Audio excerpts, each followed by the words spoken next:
জয় নিতাই, জয় গৌর, জয় রাধেশ্যাম। নিতাই পরিবার চ্যানেলে সকলকে স্বাগত। সচ্চিদানন্দ স্বরূপ শ্রীকৃষ্ণের আতুল চরণে প্রণতি জ্ঞাপন করে আজকের ভিডিও শুরু করছি। আজ আমরা সেই শ্রী চৈতন্য চরিতামৃতের সেই বীরভাতুর অথচ পরম বিজয়ী লীলা নিয়ে আলোচনা করব, যেখানে নামাচার্য ছিল হরিদাস ঠাকুর এই ধরাধাম ত্যাগ করেছিলেন। ভগবান নিজে যার মরদেহ কাঁধে বহন করেছিলেন এবং যার জন্য সমুদ্র তীরে নাম সংকীর্তন করেছিলেন, সেই মহান ভক্তের মহাপ্রয়াণ কাহিনী আজ আমাদের হৃদয়ে ভক্তির জোয়ার আনে। আজ এই ভিডিওতে আমি তুলে ধরব সেই দিব্য বিরহ কাহিনী। সকলে সঙ্গে থাকুন। মূল আলোচনার বিষয় হলো নামের জয়গান ও মহাপ্রয়াণ। 1 নাম্বার, হরিদাস ঠাকুরের শেষ ইচ্ছা। হরিদাস ঠাকুর বৃদ্ধ বয়সে অসুস্থ হয়ে পড়েছিলেন। মহাপ্রভু তাকে বললেন সংখ্যা কম করে নাম জপ করতে, কিন্তু হরিদাসের শেষ ইচ্ছে ছিল মহাপ্রভুর বদন দর্শন করতে করতে এবং শ্রীকৃষ্ণের নাম উচ্চারণ করতে করতে প্রাণ ত্যাগ করা। 2 নাম্বার, দিব্য প্রয়াণের দৃশ্য। মহাপ্রভু তার সামনে এসে বললেন, হরিদাস তার নেত্রোদ্বয় মহাপ্রভু শ্রী মুখপদ্ম নিবদ্ধ করলেন। মহাপ্রভু শ্রী চরণ হৃদয়ে ধারণ করলেন। তিনি শ্রীকৃষ্ণ চৈতন্য নাম নিতে নিতে অন্তিম নিঃশ্বাস ত্যাগ করলেন। শ্রীকৃষ্ণ চৈতন্য। 3 নাম্বার, মহাপ্রভু ভাবাবেশ। ভক্তের বিরহে মহাপ্রভু পাগল প্রায় হলেন। তিনি হরিদাসের দেহ কোলে নিয়ে আঙ্গিনায় নাচতে লাগলেন। পুরো নীলাচল হরে কৃষ্ণ কৃষ্ণ কৃষ্ণ হরে হরে, হরে রাম হরে। পুরীর হরি নামে কেঁদে উঠল। 4 নাম্বার, সমুদ্র তীরে অন্ত্যেষ্টি ক্রিয়া। মহাপ্রভু নিজে হরিদাসের দেহ নিয়ে সমুদ্রের জলে স্নান করালেন এবং বললেন, আজ থেকে এই সমুদ্র মহাতীর্থ হলো। আজ থেকে এই সমুদ্র মহাতীর্থ স্থান। এখানে স্নান করলে সমস্ত পাপ দূর হবে। হরি বল, হরি বল। এরপর বালুচরে তাকে সমাধি দেওয়া হলো। হরে কৃষ্ণ কৃষ্ণ কৃষ্ণ হরে হরে, হরে রাম রাম রাম হরে হরে। 5 নাম্বার, হরিদাস ঠাকুরের মহিমা। মহাপ্রভু নিজে আঁচল পেতে ভক্তদের কাছে প্রসাদ ভিক্ষা করলেন হরিদাসের সেই মহোৎসবের জন্য। তিনি ঘোষণা করলেন যে হরিদাস ঠাকুরের এই প্রয়াণ মহোৎসব যারা দর্শন করবে ও শ্রবণ করবে তারা অচিরেই কৃষ্ণ প্রেম লাভ করবে। 6 নাম্বার, দেহ ত্যাগের আদর্শ পদ্ধতি। হরিদাস ঠাকুর দেখিয়েছেন কিভাবে একজন শুদ্ধ ভক্ত দেহ ত্যাগ করেন। তিনি অসুস্থতার অজুহাতে নাম জপ ছাড়েননি। তিনি এবং মহাপ্রভুর উপস্থিতিতে তার শ্রীমুখ দর্শন করতে করতে তার শ্রীকৃষ্ণ চৈতন্য নাম উচ্চারণ করতে করতে প্রাণ ত্যাগ করেছিলেন। এটি হলো অন্তের মূর্তি ও অন্তিম সময়ে ভগবানের স্মৃতি লাভ করার শ্রেষ্ঠ উদাহরণ। 7 নাম্বার, মহাপ্রভুর ভক্ত বাৎসল্য। মহাপ্রভু স্বয়ং ভগবান হয়েও সাধারণ মানুষের মতো হরিদাসের বিরহে কেঁদেছিলেন।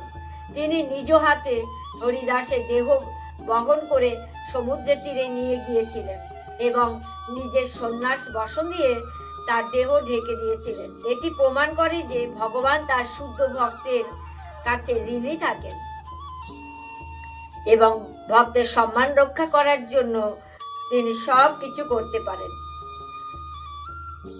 8 নাম্বার, সমুদ্রের মহাতীর্থে রূপান্তর। মহাপ্রভু যখন হরিদাসের পবিত্র দেহকে সমুদ্রের জলে স্নান করালেন, তখন তিনি ঘোষণা করলেন যে আজ থেকে এই সমুদ্র মহাতীর্থ হলো। অর্থাৎ একজন মহাপ্রাণ বৈষ্ণবের স্পর্শে যত প্রকৃতির চিহ্নয় ও পবিত্র হয়ে যায়, আজ পুরীর সেই সমুদ্রের তীরে ভক্তরা স্নান করে তা হরিদাসের পূর্ণ স্মৃতিতে ধন্য হয়ে যায়। 9 নাম্বার, নাম ও নামের অভিন্নতা। হরিদাস ঠাকুর প্রতিদিন 3 লক্ষ নাম জপ করতেন। মহাপ্রভু তাকে বলেছিলেন তিনি নামাচার্য, তাই তার আর সংখ্যা বজায় রাখার প্রয়োজন নেই।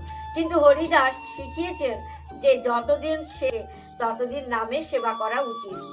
তার দেহ ত্যাগের সময় মহাপ্রভুর নাম উচ্চারণ করা প্রমাণ করে যে নাম কৃষ্ণ নাম এবং নামই হচ্ছে স্বয়ং কৃষ্ণ বা চৈতন্য অভিন্ন। 10 নাম্বার, জাত পাত ও বৈষ্ণব ধর্ম। হরিদাস ঠাকুর যখন মুসলিম পরিবারে জন্মগ্রহণ করেছিলেন, তিনি মহাপ্রভু তাকে বৈষ্ণবদের মধ্যে উচ্চতম স্থান দিয়েছিলেন। এমনকি হরিদাসের মহাপ্রয়াণের পরও মহাপ্রভু নিজে তার জন্য প্রসাদ ভিক্ষা করে ভান্ডারা বা মহোৎসব করেছিলেন। এটি কলিযুগের জন্য এক মহৎ শিক্ষা যে ভক্তি কোনো বিশেষ জাত বা ধর্মের সম্পত্তি নয়, যে ভজন করে সেই শ্রেষ্ঠ। এবার আসি কিছু প্রশ্ন উত্তর নিয়ে। 1 নম্বর প্রশ্ন, হরিদাস ঠাকুরকে নামাচার্য বলা হয় কেন? উত্তর, কারণ তিনি প্রতিদিন 3 লক্ষ হরিনাম জপ করতেন এবং নামের মহিমা প্রচার করতেন। 2 নম্বর প্রশ্ন, হরিদাস ঠাকুর কোথায় মহাপ্রয়াণ করেছিলেন? উত্তর, পুরীর সিদ্ধ বকুল গাছের নিচে তার ভজন কুটিরে। 3 নম্বর প্রশ্ন, মৃত্যুর সময় তিনি কার মুখ দর্শন করেছিলেন? উত্তর, শ্রী চৈতন্য মহাপ্রভু দিব্য মুখমণ্ডল দর্শন করেছিলেন। 4 নম্বর প্রশ্ন, হরিদাস ঠাকুর অন্তিম সময়ে কোন নাম উচ্চারণ করেছিলেন? উত্তর, শ্রী কৃষ্ণ চৈতন্য। 5 নম্বর, মহাপ্রভু হরিদাসের দেহ নিয়ে কোথায় স্নান করিয়েছিলেন? উত্তর, পুরীর মহৎ দধিতে মানে সমুদ্রে। 4 নম্বর প্রশ্ন, হরিদাসের সমাধিকে কি বলা হয়? উত্তর, হরিদাস ঠাকুরের সমাধি বা ভজন কুটির সমাধি। 7 নম্বর প্রশ্ন, মহাপ্রভু কেন ভক্তদের কাছে ভিক্ষা করেছিলেন? উত্তর, হরিদাসের মহোৎসব বা ভান্ডারার প্রসাদ বিতরণের জন্য ভিক্ষা করেছিলেন। 8 নম্বর প্রশ্ন, হরিদাস ঠাকুরের জন্ম কোথায় ছিল? উত্তর, বাংলাদেশে সাতক্ষীরা জেলায় বুরন গ্রামে। 9 নম্বর প্রশ্ন, তিনি কোন বংশে জন্মগ্রহণ করেছিলেন? উত্তর, জবন মানে মুসলিম পরিবারে জন্ম নিয়েও তিনি বৈষ্ণব শ্রেষ্ঠ হয়েছিলেন। 10 নম্বর প্রশ্ন, মহাপ্রভু হরিদাসকে কি বলে সম্বোধন করেছিলেন? উত্তর, হরিদাস এবং নামাচার্য বলে সম্বোধন করেছিলেন। 11 নম্বর প্রশ্ন, হরিদাস ঠাকুরের প্রয়াণের পর মহাপ্রভু কি ঘোষণা করেছিলেন? উত্তর, হরিদাস ছিল এক জগতের মাথার মণি, আর আজ জগৎ রত্নহীন হলো। 12 নম্বর প্রশ্ন, হরিদাস ঠাকুর কত সংখ্যার নাম জপ করতেন? উত্তর, প্রতিদিন 3,192 বা 3 লক্ষ মালা জপ করতেন।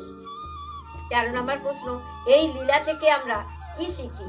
উত্তর, ভক্তি বংশ বা জাত বিচার করে না, কেবল শুদ্ধ অনুরাগের ওপর নির্ভর করে। 14 নম্বর প্রশ্ন, হরিদাসের দেহত্যাগের সময় উপস্থিত প্রধান ভক্ত কারা ছিলেন? উত্তর, স্বরূপ দামোদর, রায় রামানন্দ এবং অন্যান্য পার্শ্বদগণ। 15 নম্বর প্রশ্ন, প্রতি বছর কোন তিথিতে হরিদাসের প্রয়াণ উৎসব পালিত হয়? উত্তর, অনন্ত চতুর্দশী তিথিতে পালন করা হয়। আজ আমরা ভিডিও থেকে কি শিক্ষা পেলাম? হরিদাস ঠাকুর দেখিয়েছেন যে শরীরের জন্মগত পরিচয় কোনো বাধা নয়। যদি জিহ্বায় নিরন্তর হরিনাম থাকে, ভগবানের কাছে সেই প্রিয়।